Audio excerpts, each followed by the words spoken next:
That was a pole like no other. Charles Leclerc stealing the pole position in Budapest, Hungary. Thought the McLaren had the game done. Thought them had the whole package wrapped up all through the weekend. Churning beautiful laps, setting laps after laps in pace and everything. But Charles Leclerc came and said, wait, we just upgraded our Ferrari.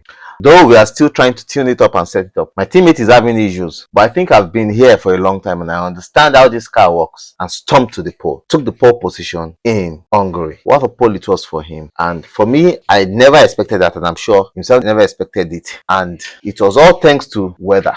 You know, in Formula 1, weather does a lot of things. It changes a lot of things. And weather came, the weatherman was not angry, but changed the whole situation. Let's go back to the beginning. Let's start from Q1. In Q1, the Ferraris escaped through the air of their skin to get into Q2. The two Ferraris, they were on the cusp of being knocked out of Q1. But what happened? They were able to struggle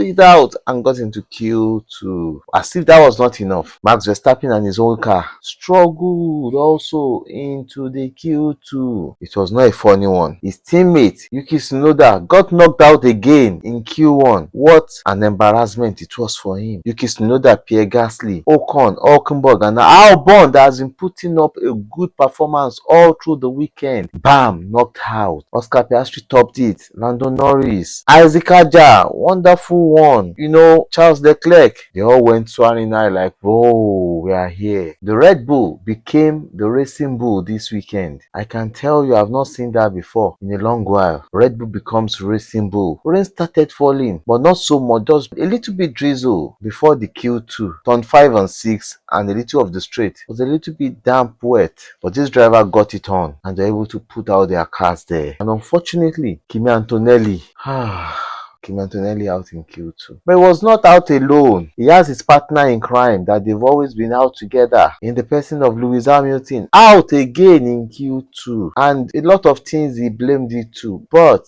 Ferrari, that is it. They brought experience, but they don't know the experience to cries when you don't have the right structures.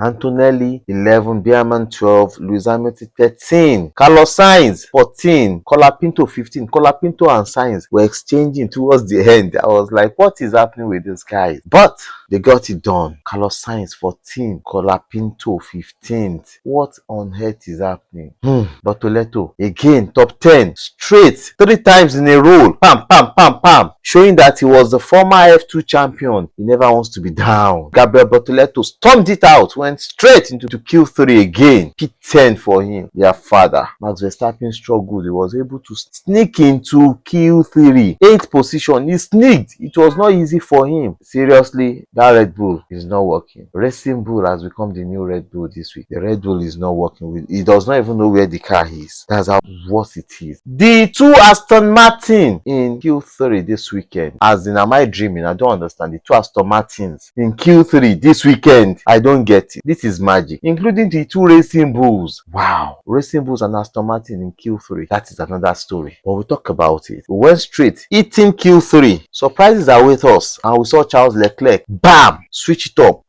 Got the pole position. And that was it for him. The weather changes, the wind started blowing 180 degrees in reverse, and that was it. The McLaren lost pace. They were nowhere to be found. The track was all damp. They lost their face. Charles Leclerc on pole, Piastri second, Norris third, and George Russell fourth. George Russell was able to put himself in a good place, but would that be enough for him? Because tomorrow it will be a different thing. Alonso, Stroll, Tom themselves got quality time and entered into 5 and 6. Max Verstappen 8. Wow, this is a different story. This is a different game. As in, it's very hard to understand. This weekend, there have been turnaround. Bortoleto, nice race. Isaac Aja and Liam Lawson starting in top 10. But see, there will be a change again tomorrow. There might be rain, but it's not certain that there will be rain. But let me tell you what will happen tomorrow. Tomorrow will be different. Though McLaren might win the race, because there's no way Charles Leclerc will hold that top position. By turn 2, he would know where he will be. But let's see if he can hold it. For Saturday, certainly some people from the backbenchers will move up. Someone like Lewis Hamilton should still finish in top 6, I think. But I don't know how the race pace will be for Verstappen tomorrow. But I hope he's able to get a good drive. But it will be very, very difficult for him and Mercedes tomorrow. Now, on tire degradation, I think Ferrari has the worst tire degradation. McLaren has the fastest pure pace. But the tire deg might change tomorrow and everything goes in a different way. But let me know what you think about the race and the possibility of who wins the race tomorrow. But certainly it's looking like a McLaren, Ferrari, like we've had in the last 3 races. It's going to be a wonderful race. You don't want to miss it. I love you guys. Bye. Bye.